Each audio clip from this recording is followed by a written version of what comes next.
Welcome back, DNA Strand crew, to the newest episode of The Culture Shock here on the Dynasty DNA Podcasting Network. I'm your host, TJ Blake, joined by the man whose show this is, the cultured one, Big Culture Bob Helfert. You can follow him over on Twitter at Big E Fat Bob.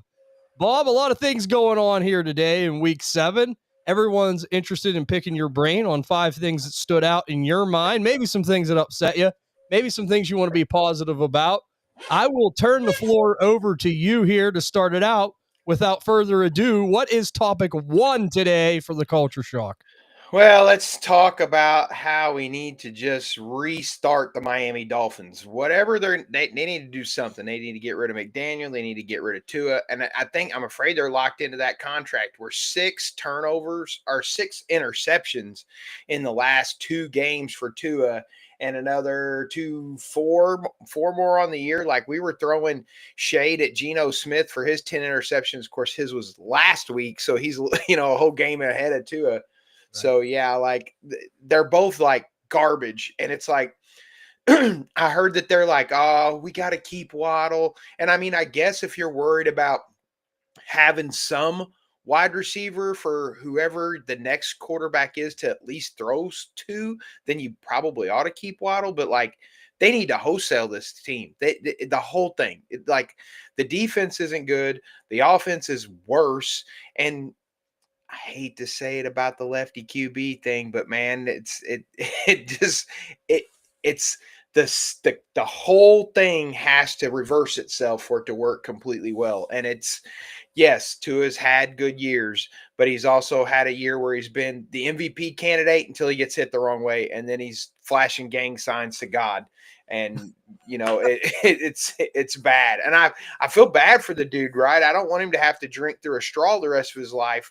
But at this point, like, okay, so you're not taking the big hits, but you're throwing the ball to the other team all the time. And I don't even know how many fumbles he's had, but I know that was a couple that he had against was it Indianapolis or whatever. I think he even had a couple against. I mean, it's not looking any better for him. New England's on the way up. Buffalo's going to stay high, and Miami is just. I mean, they're lucky they got the Jets. This is like, a mud wrestling match between the Jets and the Dolphins right now. I mean, that's really where we're at in the AFC East. But let me ask you, Bob. So Miami Dolphins, I agree with you. This is a mess. And as far as hitting the big red button, I'm like you. I don't even care about Jalen Waddle. Trade him, get anything you can. That's my approach. And, I try to make this move with my GM. Like, I don't know why they're playing around with this Greer guy. Like, I would fire him right away. Like, this has just been nothing short of a disaster. It's all been engineered by him. I would get someone in there, interim guy, make a trade or two, just do what the owner wants to do, have a vision, have a plan, ship some guys off, get some draft capital, get younger, whatever. But I'm with you on that as far as the Miami Dolphins goes. But let's talk from a dynasty impact with that team. Do you think Jalen Waddle gets moved, Bob? Yes or no? Like, what percentage do you think he gets moved out of Miami? If Greer stays, and I don't think that they move him. I just think that they're dumb. You know what I mean? And it's like, why there's literally the biggest shortage of talent in the NFL, in my opinion, is tackle positions.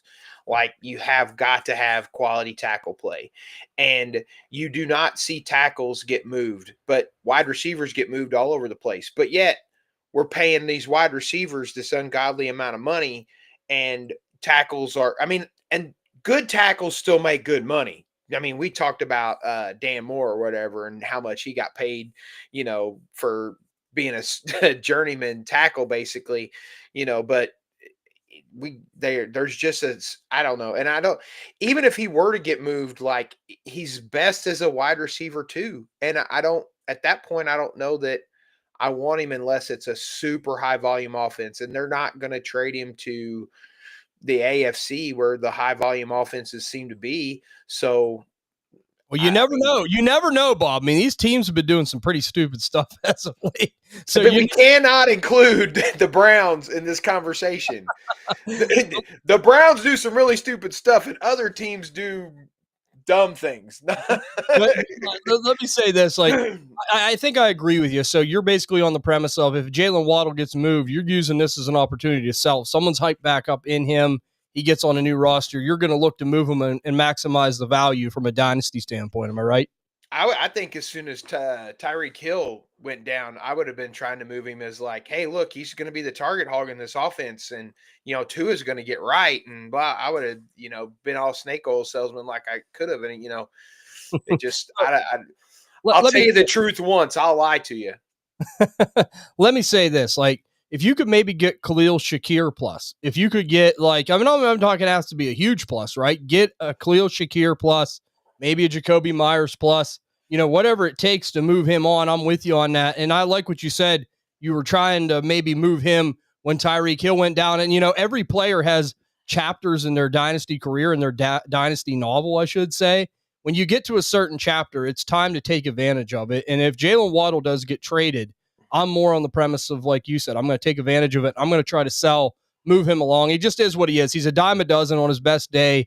He's a wide receiver too in this league. And there's nothing wrong with that, right? But you could capitalize. You definitely could capitalize and maybe move him along, get another player, and maybe get some draft capital. And it could turn well for you depending on who the player is and what kind of draft capital you're hunting for. So Bob says blow it up in Miami, and I couldn't agree more. McDaniels has got to go. Greer's got to go. I think that was a good call out, Bob, on them to start it out. We're about on the bottom of the dredges of the NFL here, starting on topic 1. But topic 2, who do you have for us, or what do you have for us? Well, ironically, when you said Myers, I'm like, man, I don't know. Myers is a little scary right now, too, because he's dealing with the dog water that's the Raiders. And Ashton Genty and Geno Smith, this whole organization is an absolute dumpster fire. I apologize for saying that this may have been a competitive game because it was the last 2 or 3 times they've played each other. But today, the Raiders were just like, you know what? Let's just shoot for 0. And they sure accomplished it. And for that, we're going to look at Ashton Genty, who was 6 for 21 today, 6 whole carries. Like, why? Like, obviously, the only way this team's going to win, and it's like, are they putting him on ice? Are they like, hey, we're just going to give you the most minimal amount of touches because we know we're not going to be worth the crap this year, and let's just put you on a shelf or something. I don't understand why. And again, this is why you don't draft a guy number 6 overall. This is why you don't draft a guy number 6 overall from the Mountain West. He's not going to save your team. And that's what they needed. They needed a savior. But as if we can't tell already with Tennessee, it's not like if you just go get the quarterback, it's going to save your team. You got to have the whole build. And I can talk about every team that's at the bottom of this NFL right now with a few simple phrases like, if you don't build up the offensive line first, forget about it. You're done. And it doesn't have to be a great offensive line, but it's got to be capable of protecting at least a little bit or run blocking just a little bit. So you can do a little bit of everything.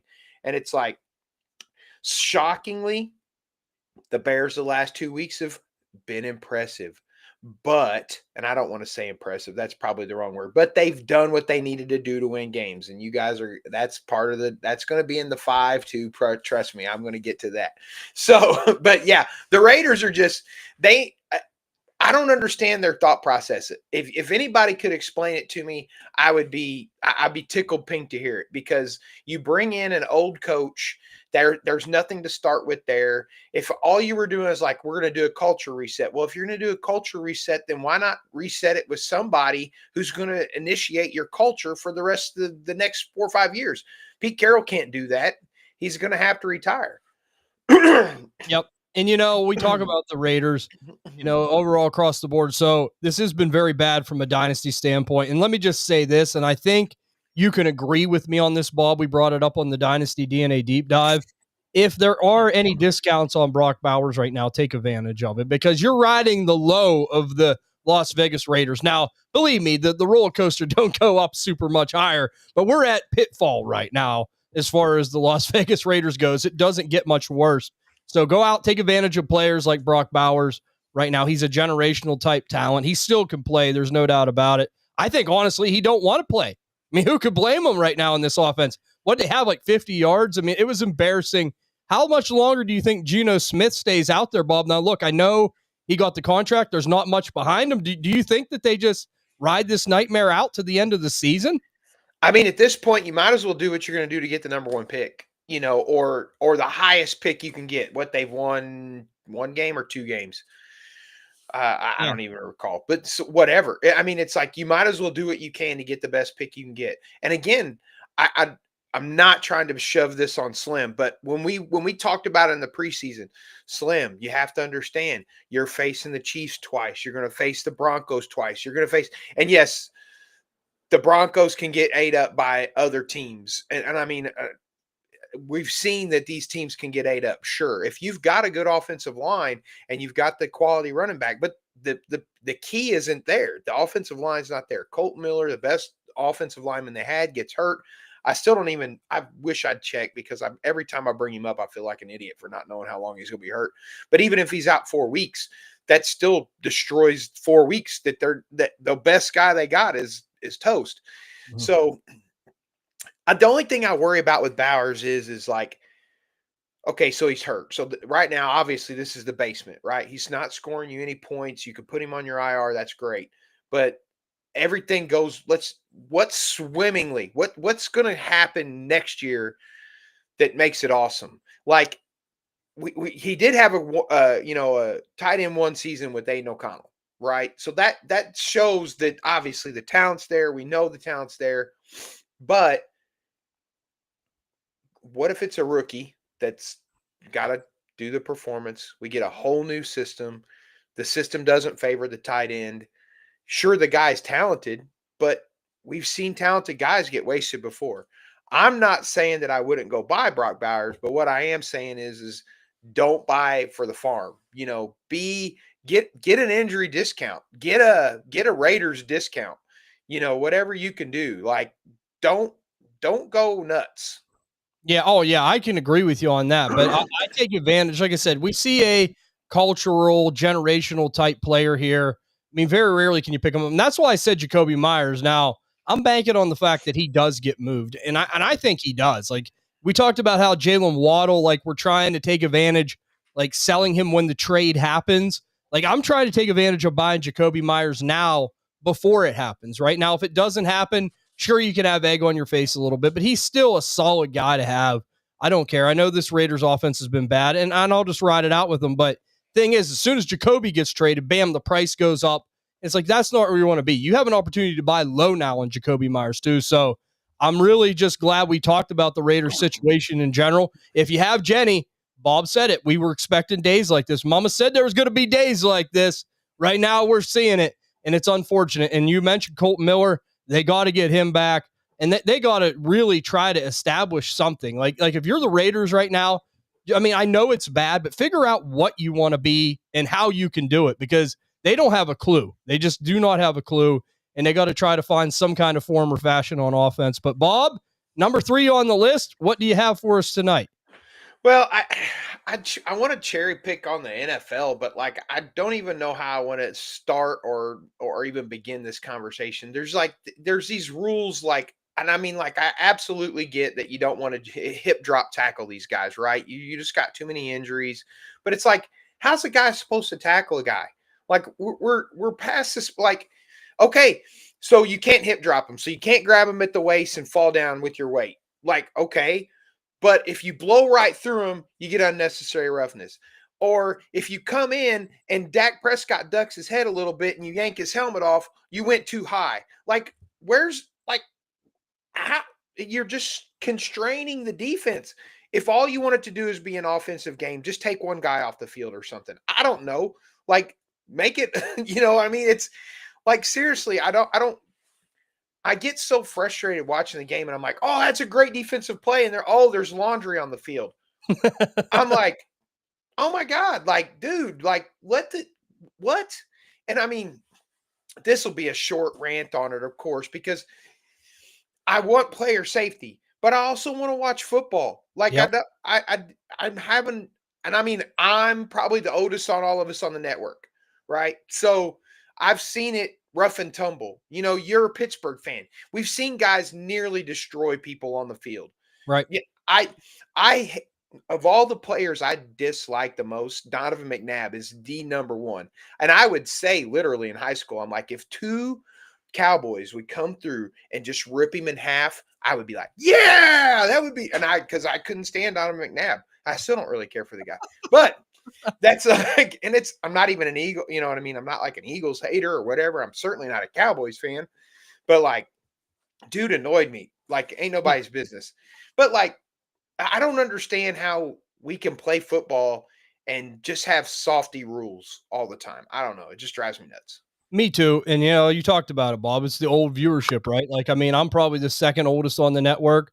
I mean, right behind you, kind of real close there. And I have seen rough football being played. And, like, we've seen it on Thursday Night Football. Jamar Chase catches 20 passes. Like, I guarantee you in the old days that wouldn't have happened, right? I mean, you ain't going to get them little slants across the middle over and over again without paying a price. Now, it's great for fantasy football. And you know what the NFL wants? They want points scored. But, I mean, I do appreciate a good defensive struggle just as much as like anyone else. Like the old Ravens Steelers battles, them were good games, back in the day. The old Titans Steelers battles in the AFC Central, like them were good days. So I can really see where you're coming from. And I think it just depends on what kind of viewer you're looking at. Some of these younger guys that grew up, with this is just what they're used to.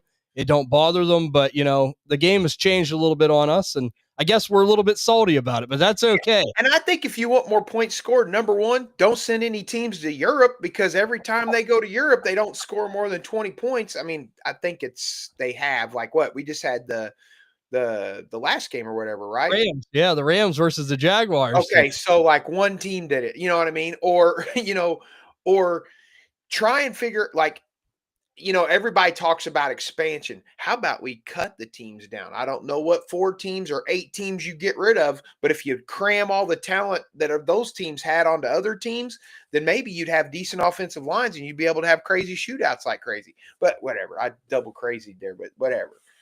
All right. So, Bob, that was a good one, and I can appreciate that. Like, let's bring back the toughness in the game a little bit. And like, I like what you said. Don't penalize the guy for making a tackle. We're trying to make a hit. I do feel for them defenders. Like, what do you want them to do? It's a tough situation. I've seen some flags being thrown on some stuff. It's like, man, oh, man. It's like they're moving 100 miles a minute. Someone ducks and they hit them in the head. It's like, how's that their fault, right? Like, I mean, they're trying to do their job. They can't let them dance right past them for a touchdown. But let's go to number 4 on the list, big culture. Okay, so I don't know what. Speaking of people who are lazy or whatever, or just soft or whatever, Kyler Murray versus Jacoby Brissett, they actually look like a football team with Jacoby Brissett. Now they still didn't win today, but they were playing a much better team. And again, I think we hinted on this last week or whatever. And I hate going back and forth, but like 279 yards and 2 TDs for Brissett. Now, I am going through here. I don't recall that he threw an interception, no interception, but he took 6 sacks for 43 yards. Toughness, you know what I mean? Standing in the pocket. Is that good that he took all them sacks? No, but that's an offensive line coaching problem. But Kyler wouldn't have taken all them sacks either. He'd have been throwing the ball away, and you wouldn't have got anywhere with it. So it's like, I don't know. And I don't understand Kyler. I like if he's legit hurt, he's legit hurt. Okay, that's great. But like we talked about this with Lamar Jackson too. Like, you're I just don't understand where the toughness is of some of these guys. And I think that certainly with Murray, they're locked in to this QB purgatory that they're not going to come out of. What's their record now after losing today? They're 2-4. So like in that division, 2-4 after 6 games, you're going to get lost. And Marvin Harrison's not really improving. They at least with Brissett, they're freaking targeting the crap out of McBride. So like that's tickling my fancy. But like, and maybe that's all it is. Maybe I'm just curmudgeoning because I want Trey McBoo to catch all the passes. And I know Brissett looks at him and is like, "Hey, I'll throw it to you, and I'll make sure you're in the end zone." And it's like that's a positive rant for the week. You want to talk about something to be positive about? Tight end touchdowns. My gosh, we talked about him this morning.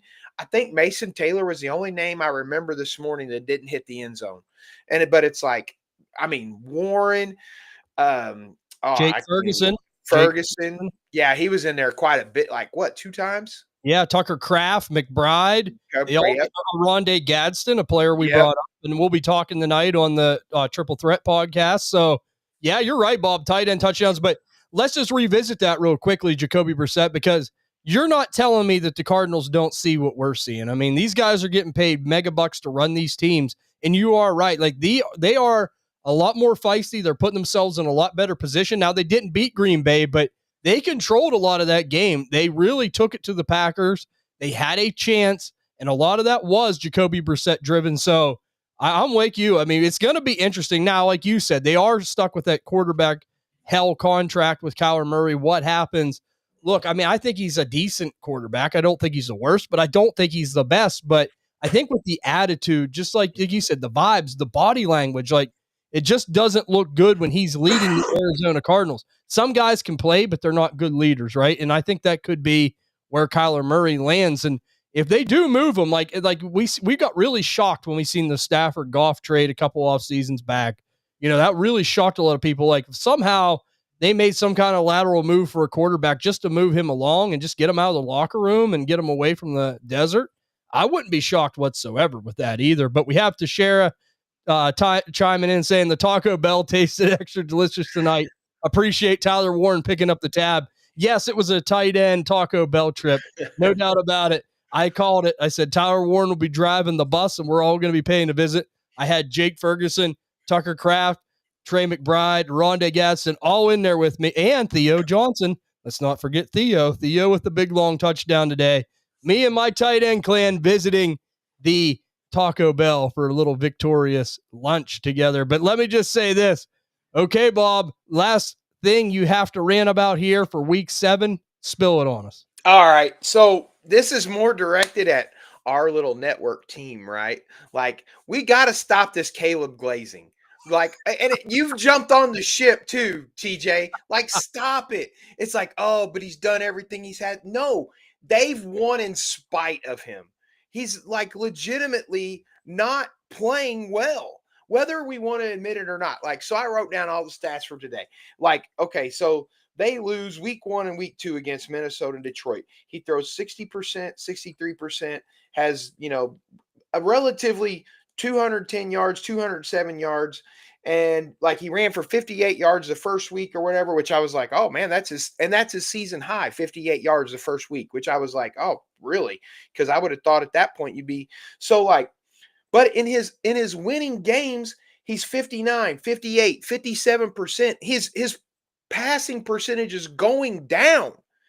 And he's thrown for 212 yards, 252 yards, and 172 yards.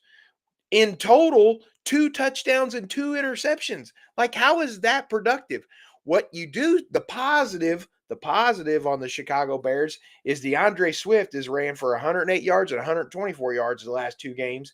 And he's carrying this team. Like, it needs to be some Swift glazing and not Caleb Williams glazing. And again, we talked about this at the beginning of the year. What do we hope Caleb becomes? If Caleb becomes Jared Goff, is anybody going to be happy? No, they're not. Right. We talked about this ad nauseum. And yes, he had the blow-up game against who? The Dallas freaking Cowboys. And then he turned around and played Vegas for 212 yards and a touchdown. That's fantastic. No, that's terrible. That's not what you want from your QB in fantasy football. He's a glorified game manager. And it's not even good game managing, honestly. And he hasn't played tough teams in the last 4 games. If we were going to say Washington was a tough team, they're showing that right now they're not as good as they hoped they'd be. They're not as good as I'd hope they'd be. I don't think anybody hoped they'd be. My buddy Caden, I'm sure he's probably aggravated as all get out that the Washington is playing like dog water, and they're not showing anything. And like, if you want to consider it a signature win against what's Washington now, like a 3 and are they even 3? Yeah, 3-3 team. Well, let me just say though, everyone ties Caleb Williams to Jaden Daniels. So that's the first thing. The fact that he was able to beat him was a big confidence builder for himself. Now, Bob, I know I get what you're saying. Don't hear what you're saying. Like, the passing game has to get better, and he's responsible for some of that. The offensive line's responsible for some of that, but they're winning games, and that's the most important thing right now. Now, like you said, and I can agree with you on this statement, if he's Jared Goff, are we really excited? No, but is it going to be like one of them things that's like, oh my God, I made the worst pick ever? No, like I don't think so either. Like, yeah, you're going to be bummed because you could have took some of them other guys over him, like Drake May, some of these other people look like they could be true stars, but they're still developing in this offense of Ben Johnson. And say what you will, the only thing I will give the devil their due with the Chicago Bears, are you winning games? Yes. And like you said, you said it a million times, run the football. We know that they have to run the football. That's what they're doing. At least they have a plan. We talked about the Raiders who don't have a plan, right? Like, so you got to at least give Chicago a little bit of credit having a plan. I'm not sitting here saying trade the farm for Caleb Williams, but if you do have them, you have to be a little encouraged. Now, today was a bad game stat-wise, no doubt about it, but you said it, over-glorified game manager. If he is at least that at worst, if Chicago's winning enough games, they're not going to pull the plug on him super right away like we've seen with Justin Fields. Win me games, right? So they're managing to win. We'll see what happens from here, but they do have to pick it up. I'm not going to sit here and sugarcoat it and say he's looked amazing because he hasn't, but if I am, like you mentioned the Washington Commanders in this too, I'm telling you right now, that's why I picked Dallas today. I just don't think that they're as good as everyone says they are. I really don't. And I think that they got their own problems they have to work out. At least Chicago's taking advantage of it. Now, next year, maybe Washington rises up a little bit and Chicago falls down, but we'll see. But as in the short term goes, I still think that you're going to have job security here if he keeps winning games. We'll see what it looks like over the next couple weeks. But as I said in the chat, and that's why I knew it'd get you going, the Chicago Bears are 4-2. And at this point, that is a gift from the gods for them because they haven't been this good in a while. So ironically, like when you look at the sleeper scores, and I don't know how they figured their fantasy points, right? Like how it's based on, but Caleb Williams' fantasy score for today was 5.7. Mm-hmm. It was bad. 5.7 points. Dylan Gabriel scored more points. Bryce Young, Cam Ward, Carson Wentz, Love, Rattler. You could have picked guys up off waivers and had a better game. I mean, yes, I have a disdain for Caleb Williams. We know this. I'm not going to pretend that I don't. I have a bias against Caleb Williams. And maybe it's more I think that he came into the league with way too much of a glorified sense of entitlement. Okay, so let's just go with that. Not to mention the fact that I think the Bears do it wrong no matter how they do it. Like until they learn that, I mean, this last two games, and Ben Johnson's a run first coach. So maybe he's like, okay, look, Caleb, obviously this isn't going to work out. But there's still way too many people out there that believe that Caleb Williams is better than Drake May. And even though Jane Daniels did not have a good game today, he still outscored him today.